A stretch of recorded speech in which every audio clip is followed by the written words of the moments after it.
The process of growth, the basic process of biology, is one in which lower orders are always being superseded by higher orders.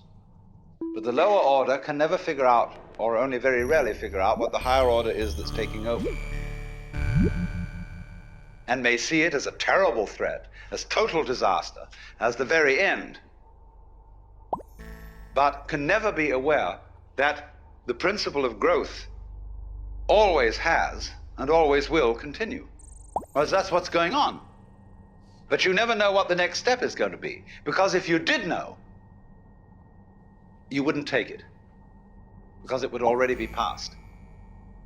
Do you understand this? That any certainly known future is an event of which we can say, you've had it. And in that sense, it's past. When we play a game, the outcome of the game becomes certain. We at that point cancel the game and begin a new one. Because the whole zest of the thing, which takes me back to the idea that this whole thing is a hide-and-seek game, is that you don't know what the next order coming up is.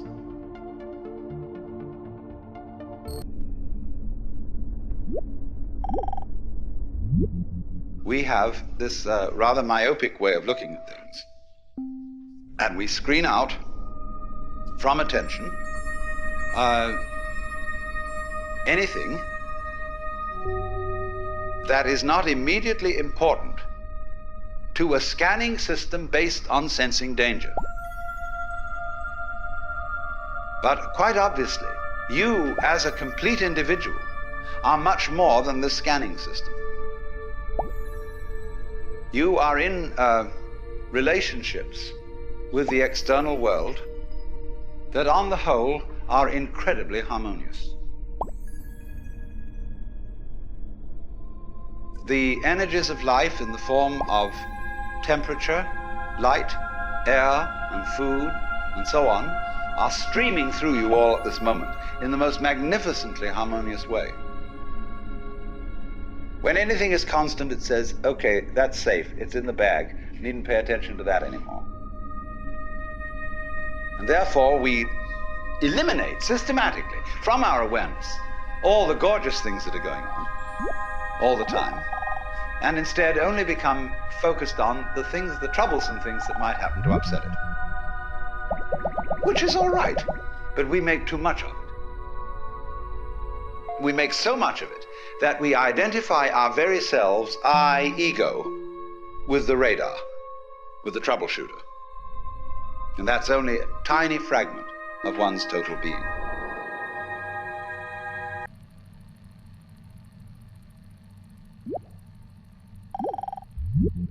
You very soon realize that your existence is not something that is just the hopeless little creature that's suddenly confronted with a great big external world that goes gah at him, and eats him up. Every tiniest little thing that comes into being, every minute little fruit fly or gnat or bacterium, I will go so far as to say, is an event upon which this whole cosmos depends. This thing goes both ways. It's not only that every little organism which exists depends on its total environment. The reverse is also true, that the total environment depends on each and every one of those little organisms. So that you could say this universe consists of an arrangement of pattern in which every event is essential to the whole thing. Now, we screen that idea out of our consciousness in exactly the same way that we screen out the perception of space as an important reality. Just as we pay attention to the figure and ignore the background, so we see one way of looking at things, mainly that the organism is very frail against the environment. It lasts a long time, the environment, but the organism only lasts a short time. What do you mean the environment lasts a long time? What does the environment consist of? Just a lot of little things.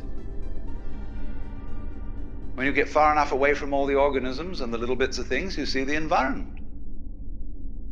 in another scale of magnification. But actually, the whole thing is arranged in a polar system where the enormous depends on the tiny and the tiny depends on the enormous. And you get a relationship between these extremes, which can be called a transaction. They always go together. So in this way, we are always, as it were, overemphasizing a certain aspect of our experience.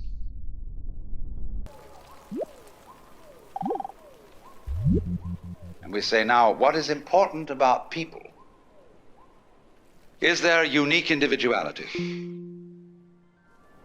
And we have been given an immense psychic investment in our own individuality by our upbringing. What are you going to amount to? What are you going to contribute to human life? What's your particular destiny going to be? It's a fine idea.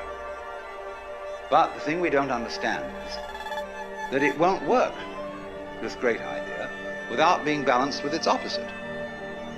Just as you can't have the back without the front. So you cannot have the values of a unique personality unless at the same time everybody recognizes that there is another level at which we are not unique at all, but that I am you and you are I. See, every one of you feels that you're the center of the universe and that everything else is happening around you in a circle. You can turn around and you can see sort of equally far in all directions, especially if you're in a ship in the middle of the ocean. So you're in the middle. And it's true from the standpoint of astronomy. We live in a curved space-time continuum, that is to say in a universe at which every point may be regarded as the center. Consider a sphere. Here's a ball. What point on this ball is the center of its surface? You can see at once that any point can be the center of its surface. So legitimately, all points in the universe are the center.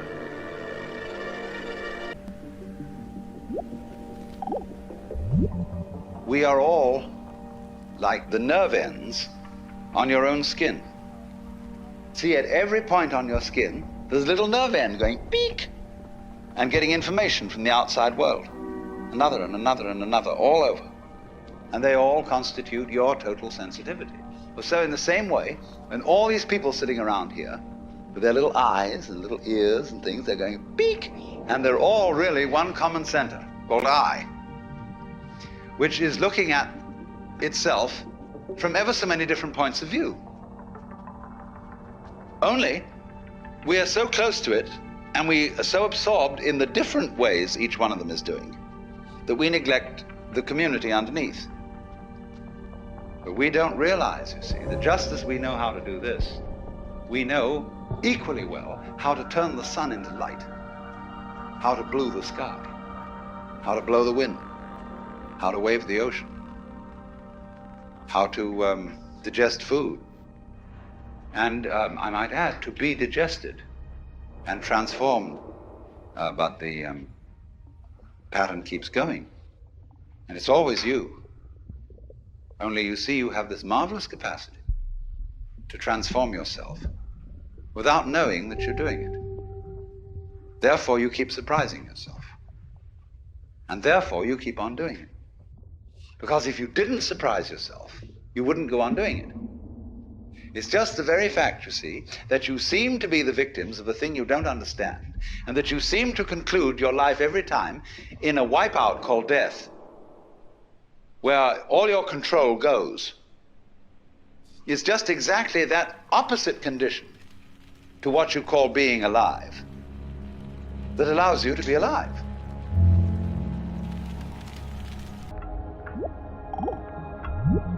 One of the first things which everybody should understand is that every creature in the universe that is in any way sensitive and in any manner of speaking conscious regards itself as a human being. That is to say, it knows and is aware of a hierarchy of beings above it and a hierarchy of beings below it. If you take such a tiny creature as a fruit fly, which lives only a few days, It is aware of all sorts of weird little animals and objects and spores floating in the atmosphere which we don't even notice unless we've got a microscope around. And it criticizes them as being inferior animals and all that sort of thing, whereas human beings are things that it doesn't comprehend.